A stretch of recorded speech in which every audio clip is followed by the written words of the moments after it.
Assalamualaikum warahmatullahi wabarakatuh. Perkenalkan, nama saya Imatul Aziza, Prodi PGRI kelas G semester 4 akan menyampaikan materi tentang ragam dan karakteristik bahan ajar cetak. Bahan ajar cetak pada hakikatnya harus memuat ilmu pengetahuan dan informasi yang utuh dan dapat dipelajari oleh peserta didik. Bahan ajar cetak yang digunakan juga perlu didesain dan dikembangkan sehingga dapat memberi kesempatan kepada penggunanya untuk menggali informasi dan pengetahuan yang perlu dipelajari. Selain itu, bahan ajar tersebut juga dapat memperkaya wawasan pengetahuan peserta didik. Isi bahan ajar cetak perlu dilengkapi dengan petunjuk dan arahan yang dapat digunakan untuk memfasilitasi peserta didik dalam melakukan proses belajar secara sistematik dan tuntas. Dengan petunjuk dan arahan yang terdapat di dalam bahan ajar tersebut, peserta didik akan dapat melakukan proses belajar sehingga dapat mencapai kompetensi yang telah ditetapkan. Bahan ajar cetak pada hakikatnya berisi komponen-komponen yang dapat digunakan untuk menjelaskan dan membimbing peserta didik dalam melakukan kegiatan belajar secara bertahap. Tahapan-tahapan sistematis dalam bahan ajar cetak tergambar pada setiap bab atau unit pembelajaran yang terdapat di dalamnya. Hal ini tentunya akan memudahkan peserta didik untuk melakukan proses belajar. Bahan ajar cetak sebagai sarana pembelajaran memiliki jumlah keunggulan yang perlu dimanfaatkan secara optimal oleh peserta didik.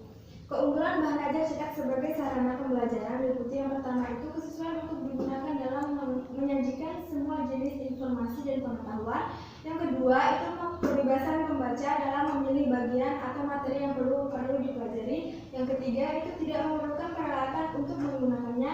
Yang keempat itu penggunaan bahan ajar cetak dapat dikombinasikan dengan media atau bahan ajar lain. Bahan ajar cetak merupakan sarana belajar dan pembelajaran yang bersifat ekonomis karena tidak memerlukan alat lain untuk menggunakannya. Selain itu, peserta didik juga dapat memanfaatkan bahan ajar cetak secara fleksibel.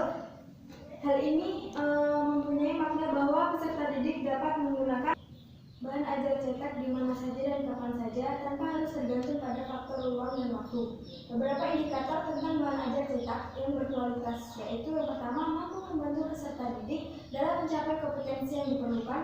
Yang kedua, mampu membantu peserta didik mengingat materi yang telah dipelajari lebih lama.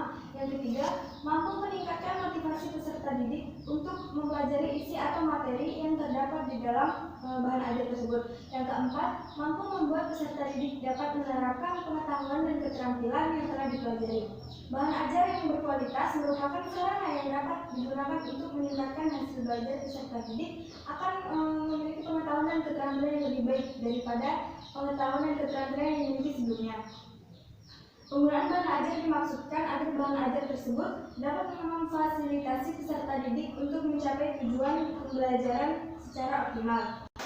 Bahan ajar cetak sebagai sumber belajar memiliki ragam yang sangat bervariasi. Bahan ajar cetak yang digunakan dalam kegiatan belajar pada umumnya berukuran mulai dari yang berukuran yang kecil sampai kepada buku teks yang tebal dan besar. Ragam bahan ajar cetak yang akan dibahas dalam buku materi pokok tersebut memiliki yang pertama itu handout, folder, buku teks atau textbook. Terus yang terakhir bahan ajar mandiri atau modul. Dan di sini saya akan menggunakan salah satunya dari buku materi pokok itu yakni buku teks atau textbook. Buku teks merupakan ragam bahan ajar cetak yang banyak digunakan dalam aktivitas pembelajaran. Ragam bahan ajar cetak ini berisi informasi dan pengetahuan yang lengkap yang dapat dipelajari oleh pembaca. Buku teks dapat digunakan baik sebagai pelengkap atau suplemen dalam aktivitas belajar itu sendiri. Buku teks biasanya berisi uraian atau deskripsi tentang materi atau isi pelajaran tertentu yang tertuang bab demi bab di dalamnya. Buku teks kerap digunakan sebagai bahan rujukan atau referensi dalam kegiatan penulisan karya ilmiah. Sebagai contoh bahan ajar cetak tentang sejarah pada mata pelajaran IPS misalnya tersusun dalam bentuk bab atau kegiatan belajar yang dapat dipelajari oleh peserta didik untuk menguasai isi atau materi pelajaran yang terdapat di dalamnya. Dengan mempelajari bab-bab dan unit-unit kegiatan belajar yang terdapat di dalam mata pelajaran IPS secara sistematik dan tuntas, peserta didik diharapkan dapat memiliki pengetahuan dan keterampilan yang utuh tentang subjek sejarah. Sekian dari saya. Apabila ada kata-kata yang salah, saya mohon maaf.